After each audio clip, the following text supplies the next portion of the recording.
We are here today considering the Elementary and Secondary School Act, the bill that has been known for years as No Child Left Behind. It's a bill that the United States Congress was supposed to reauthorize more than 7 years ago.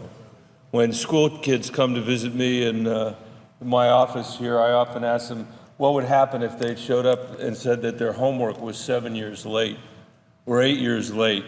That's how long it's taken us to get to this place. And as the presiding officer may know, before I came to the Senate, I had the honor of being the superintendent of the Denver Public Schools, serving a school district that now has 95,000 children in it, 67% of whom qualify for free and reduced lunch. I should note that we got some sad news in the last month or two, which is that for the first time in our country's history, the first time in the history of the United States, over half of the children attending public schools in our country qualify for free and reduced lunch.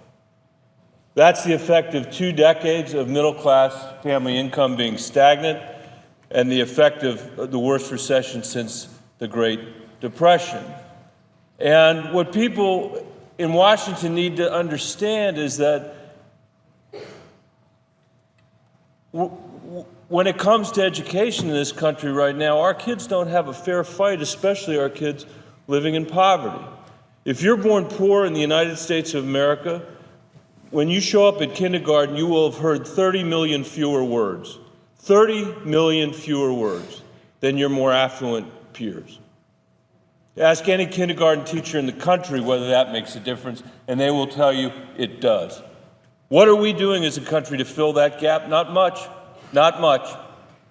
So by the time kids get to elementary school, their early years, only 1 out of 5 is reading proficiently of the kids that are born poor. 20% are reading at grade level.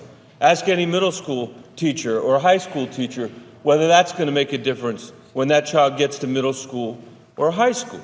And where does it end in the land of opportunity for kids that are born into poverty in this country? If you are born poor in the United States of America, your chances of getting a college degree or the equivalent of a college degree are 9 in 100. Which means in this global economy of ours, that every year becomes less and less forgiving to people that have less of an education. 91 out of 100 of our kids are going to be constrained to the margin of the economy, the margin of the democracy from the very beginning, from the very outset. There are 100 desks in this room. There are 100 chairs in this room. If we weren't the Senate, if we were kids born into poverty in this country, not even those 3 rows of desks over there in that corner would represent people graduating from college. Everybody else in this room wouldn't have the benefit of a college degree. We would never accept those odds for our own children. People in the Senate would never, ever accept those odds for our own children. I think that if we face those odds, if our kids face the odds of showing up to kindergarten having heard 30 million fewer words, if you knew it was assured that your child had a 20% chance of reading at grade level when they got to elementary school, I guarantee you, you would leave this place. You would leave the Senate, and you would go home and you would address the problem. But when it comes to public education, especially our kids living in poverty in this country, we've stopped treating them like they're our kids. We're treating them like they're someone else's kids. We're leaving it to luck as to whether or not a kid can fill that 30 million word gap. I'm sure the presiding officer knows this. There are entire cities in this country, rural areas in this country, where school choice would be meaningless because there's not a good school to choose from. There's not a school in the neighborhood or in the city that anybody in this body would send their kid to. And that's where we are. Now, over the last decade or so, we've made progress, in many places across the country.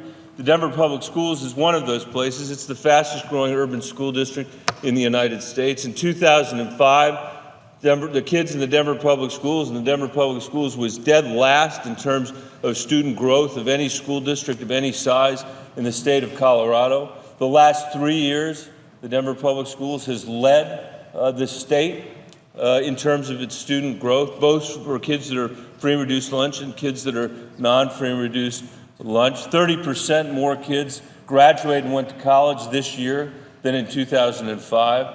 Now, I'm the first to say that we have a long, long way to go in Denver to make sure that your zip code, the zip code you're born into, doesn't determine the educational outcome you get. But we're making substantial progress. And I'd say that if we could say as a country that every single urban school district since 2005 showed a 30% more increase in kids going to college, we'd be feeling a lot better about where we're headed. There's a lot of debate in this body about what tax policy ought to be and whether or not we ought to think about redistributing wealth or not and who should pay what share of taxes. There's some people whose view is that everything ought to be decided out there by the market. And I understand that point of view. But if that is your point of view, you better be doing everything you can to make sure every single kid in the country has a shot at an excellent education. Because if you don't, then you're basically saying, if you got the bad luck to be born to a poor family in this country, you're on your own. You're on your own. And you have a 9 in 100 chance of getting a degree that's actually going to allow you to compete in the global economy. 9 in 100. Because the one thing I know about kids that are born in this country, they don't get to pick who their parents are. They don't get to decide whether they're born into a zip code that's going to fill that 30 million word gap by the time they get to kindergarten, or that's going to give them excellent school choices, or that's going to allow them to go to college. And while today we're not talking about higher education, that is very much a piece of this K-12 conundrum that we face, because college has become harder and harder to afford, even at a time when it's become much more important for people to succeed. I saw some data the other day that said that for the average cost of tuition in this country, the average cost of college, a family in the bottom quartile of income earners, after you account for student loans and grants, student aid, after you account for that, would have to consume 85% of their income to afford 1 year of college. Whereas if you're in the top quartile, it costs you 15% of your income. Is that fair? Didn't used to be this way. In the 1970s, it wasn't this way. In the 1970s, a Pell Grant covered 76% of what it cost to go to the average college in this country. We're rolling up this carpet on the next generation of Americans, and I don't think it's fair. I don't think it's right. We should be having a debate about the size and scope of government. I believe that. We should have that debate. But as we're having that debate, we should keep in mind that we have an obligation to fulfill, to honor the obligation that our parents and grandparents fulfilled for us, which is to make sure that if you were willing to work hard, if you were willing to study hard, that college was going to be something that was attainable and that wasn't going to strangle you in debt. And too many families across Colorado are facing this challenge, and the saddest thing I hear in my town halls is when somebody comes and says, we can't afford to send our kid to the best college they got into. What a waste that is. What a waste for that student, what a waste for our society. So there's more for us to do on college affordability, but today we're talking about the Elementary and Secondary School Act, and I think we actually make substantial progress in this bill. I want to say how pleased I am with the leadership of Chairman Alexander and the ranking member, Patty Murray. They've done an exceptional job of managing this bill through our committee. We have a very diverse committee.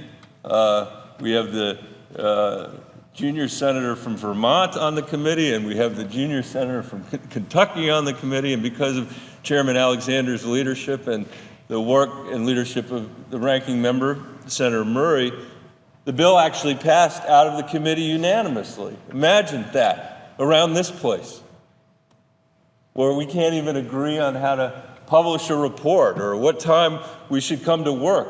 We have a committee in the United States Congress where Republicans and Democrats unanimously agreed on a bill. And let me tell you, it wasn't easy. If it had been easy, we would have done it on time. We would have done it 8 years ago when we were supposed to do it, when our homework was due. But I suppose it's better late than never, and I'm very, very pleased with the product. There's more things that I would like to add, but I know that the teachers and principals and school leaders and across Colorado need us to fix No Child Left Behind, and I hope we can finally get it done this time. This bill is a good starting point. It eliminates NCLB's one-size-fits-all approach to education, which we know will not work, and it re-empowers those who are closest to our kids to make the decisions that they need to be made for their benefit. This bill includes many key elements. Importantly, it includes the requirement for annual assessments. And I know testing's not popular. I have 3 kids in the Denver Public Schools. My 3 daughters go to the schools. I get an annual report on what the testing looks like. And I believe we're over-testing our kids. But I think that's not because of the federal requirement. I think that's because of the federal. I see the senator from Tennessee is here. Do you want me to withhold? Oh, thank you, Mr. Chairman. I think there's a lot we can do to streamline those tests, but it's not the federal requirement that's causing it. It's the way the federal requirement works with state assessments and district assessments, and we got to do a better job. And I also think we got to think differently about the testing we're doing for teaching and learning, which needs to be continuous and ongoing and inform teachers' instruction and inform the principal's leadership at the school, and testing that's done for accountability. The testing that's done for accountability should be a lot less. We got testimony from the superintendent of the Denver Public Schools, Tom Boasberg, who told us that he thought that for accountability purposes, probably all we needed was 4 hours a year of reading and math. I know the Bennet girls would settle for that. They'd agree with that. They'd do that deal. But until somebody comes up with a better way of measuring where kids are, we need the annual assessments. We have to have them because it's the only way you can show growth. You know, when No Child Left Behind started, it asked and answered a completely irrelevant question, and a question that was so frustrating to the teachers I knew in the Denver Public Schools and to our principals. It asked, how did this year's 4th graders do compared to last year's 4th graders? Completely irrelevant question. Today, because of work that's been done in Colorado, leading the way, states all over the country now measure growth of kids. And what we ask is, how did this year's 6th graders do compared to how they did as 5th graders, compared to how they did as 4th graders, and compared to everybody else in the state that's got a statistically similar test history? Why is that important? Because it allows you to establish growth or show growth, and then you can actually evaluate how well a school is doing. Because it used to be a No Child Left Behind under adequate yearly progress, which asked that wrong question, how did this year's 4th graders do compared to last year's 4th graders? It used to be that we just measured what's called status. How proficient were the kids? How lucky were those kids? And you might have a school where kids were proficient, but were actually losing ground in terms of academic proficiency, and we were awarding those schools. We were calling those schools blue ribbon schools. Whereas there were schools in poor parts of town where teachers were killing themselves, students were killing themselves, and they weren't proficient because they started so far behind, but they were getting more than a grade level or 2 grade levels of increased proficiency during the course of the year. You know what we called those schools, Mr. President, under No Child Left Behind? We called those schools failing schools. We called those teachers failing teachers. We called those students failing students who were getting 2 years of growth while their more affluent peers might have been losing ground, and we were saying they were winners. We've moved past that. This bill now acknowledges that. I wish this bill required growth, which it doesn't, but I believe states and districts will use growth to measure data. The bill also continues to require that states and districts disaggregate data so we can actually understand where kids are. That's really important. Before No Child Left Behind existed, we had absolutely no idea. And now we know. And the hard truth is that kids of color in this country aren't doing nearly as well as Anglo kids in this country. And kids living in poverty aren't doing nearly as well as their middle class or more affluent peers. And we need to do better. I run into people periodically who say to me that you can't fix it unless you fix poverty. You can't fix the education system unless you fix poverty. Don't tell kids in my city that are living in poverty that that's true. Outside of every one of our schools, it says school. It doesn't say orphanage. It says school. And we need to make sure that every one of those schools is delivering for every kid in our community, no matter where they come from. Otherwise, what's left of us? What's left of this land of opportunity? Before No Child Left Behind existed, we had an impression, a vague sense of the inequities in our educational system. Now we understand how deep they are and how rooted they are. And we've got to continue to build on the successes that we've seen in high-quality schools, working in poor neighborhoods that have actually delivered for kids all over the country. This new bill, and I see the senator from Texas is here, I'll yield to him as soon as he's ready. This new version of the Elementary and Secondary School Act importantly empowers states to design their accountability systems, giving them more flexibility while ensuring that essential information is included. I think that's an important recognition, led by Chairman Alexander, that there was a real overreach in No Child Left Behind. As a former school superintendent, I can say that when I was superintendent, I used to wonder all the time why Washington was so mean to our teachers and to our kids. And what I've realized since being here is not that everybody here is mean. They mean well. But this place is the farthest place in the universe. I mean that literally. I don't mean that figuratively. I mean it literally. This is the farthest place in the universe from a classroom in the Denver Public Schools or from a classroom anywhere in this country.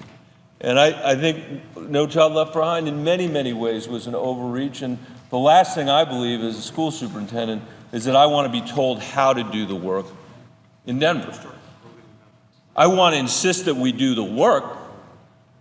I want to insist that children all over this country have a chance no matter what state they're born into, no matter what neighborhood they're born into. But I don't want people here telling people how to do that work. There's a distinction.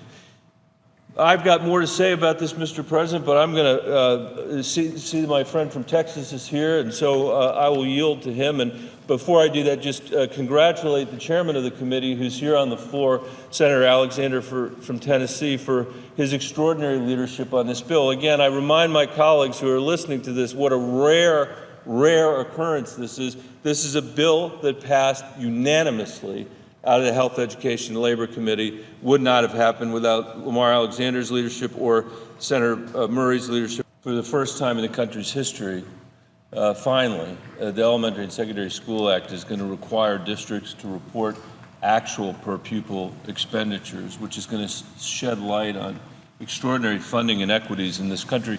Mr. President, we are one of 3 countries, because of the way we fund our public schools in the United States, we are one of 3 countries in the OECD who actually spend more money on more affluent kids than we do on kids living in poverty. That's not well understood, but that's a fact. That's the truth. And if you're concerned with closing the achievement gap in the United States, which we need to be, because if you look at the academic outcomes that we see for kids in this country and extrapolate those outcomes against the changing demographics in the United States, we're not going to like what we see in the middle of the 21st century if we don't make these changes. You'd think that if anything, we'd be spending more money on kids living in poverty that are coming from disadvantaged backgrounds than we do on kids that are coming from advantaged backgrounds. But we do the opposite in the United States. And the Congress for decades has looked the other way. I believe we need to close this loophole. It's called the comparability loophole. We don't do that in this legislation. But at least the requirement that we move to reporting based on actual rather than average expenditures is an important step in the right direction. Thank you, Mr. President. I yield the floor.